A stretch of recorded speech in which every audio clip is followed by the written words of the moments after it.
Okay, if you have questions for Ed, if you can put it in the chat. Cobb, we'll let you go first anyway. All right. Hey, Ed, man, good to talk to you. I think this might be the first time I've ever talked to you. So thanks for doing this. Michael Cobble here in Baton Rouge.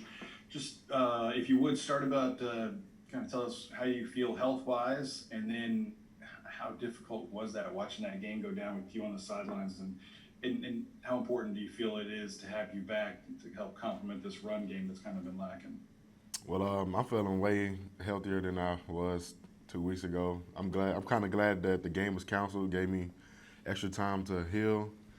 And so, looking at the game, the Missouri game, just sitting on the sideline, not being able to get in, and watching them on the goal line not be able to punch it in, kind of messed with me because I'm like, oh, if I was out there, I wish I could have did something to give the team an extra edge. But going into this next week, I mean, I'm excited and I'm pretty sure I'll be able to play and let's try to turn things around.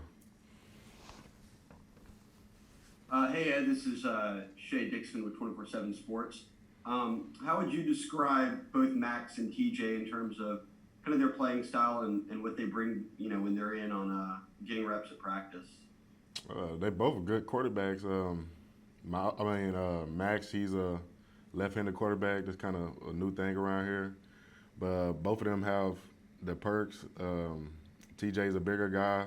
Max has a strong arm. TJ has a strong arm. Both of them have speed. I mean, it's kind of hard to choose between both of them. So, I mean, they both are pretty good guys. Hey, Brooks Cabina from The Advocate. I mean, you mentioned that Max is left-handed. Does that change protections up at all? I mean, do y'all have to switch between right, left? I don't know. Does that change anything? It doesn't really change anything for us. I mean, Austin Deckles, he's happy as heck because he says he's gonna be the blind side now. So he's excited. In practice, so he likes Max a lot. Hey Ed, I just was curious, just kind of how you guys have gone about maybe attacking the run game and just trying to get that going a little bit more. It's been kind of an up and down, battle for you guys for 3 weeks to really kind of get some consistency there. Has there been anything you guys have discovered the last week or two to try to really get that going? Um, I mean, as a we like to run Y zone on this team, so we're trying to develop a good scheme with the Y zone and try to make sure that we practice it more so we can get like in the rhythm and like more idea in our spots and stuff like that going forward. So I mean, the Y zone is gonna be a pretty good play for us. Hey, Ed, Bernie Miller with The Athletic. I mean, it seems like offensive line of all positions is one where continuity is really important and getting a gel down with the other guys. I guess, because it was so many new guys this year, 3 games in, where do you think you guys are at in that sense?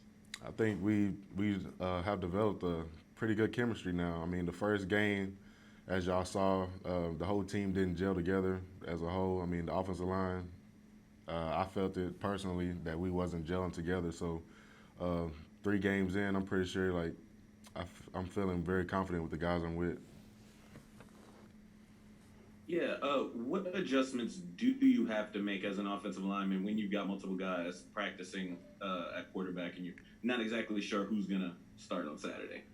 It's not really any adjustments we can make other than kind of taking some of their responsibilities away. So we're gonna be IDing the linebackers and stuff for ourselves instead of the quarterbacks IDing it for us. So I mean that's probably the biggest adjustment we're gonna be making.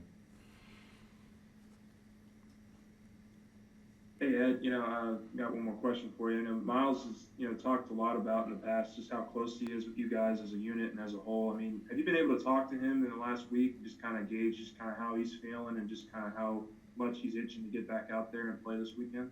I mean I've talked to him a lot. Miles is a guy that he loves to play. He's a good guy. But first things first, you gotta get your body right because at the end of the day we need him. If he chooses to come back next year, we're going to need him next year. He can possibly lead us to a better season than this season right now. Hey Ed, this is Shay again with 24/7. I know you got to get back in some action last year, but how does it feel to be a starter again? And I know you missed a game, but What did you work on kind of this off season, knowing that you're back in a starting role and kind of where you wanted to clean up your game? I worked a lot on like pass protection. That was one of my biggest problems coming back onto the team was pass protection because I had to get back into my rhythm and learn the techniques and stuff like that. But being more technical in what I do and trying to calm myself down in the actual game to make everything slower, that's probably been like one of the biggest things for me.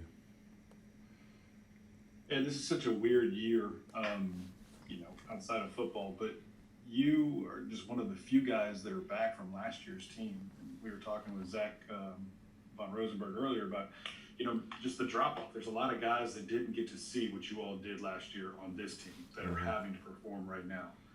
You're one of the few guys that are back. Is that tangible? I mean, is that something that doesn't get replaced overnight? You guys have to, tell them the standard, and then you have to show them the standard. I mean, is that real?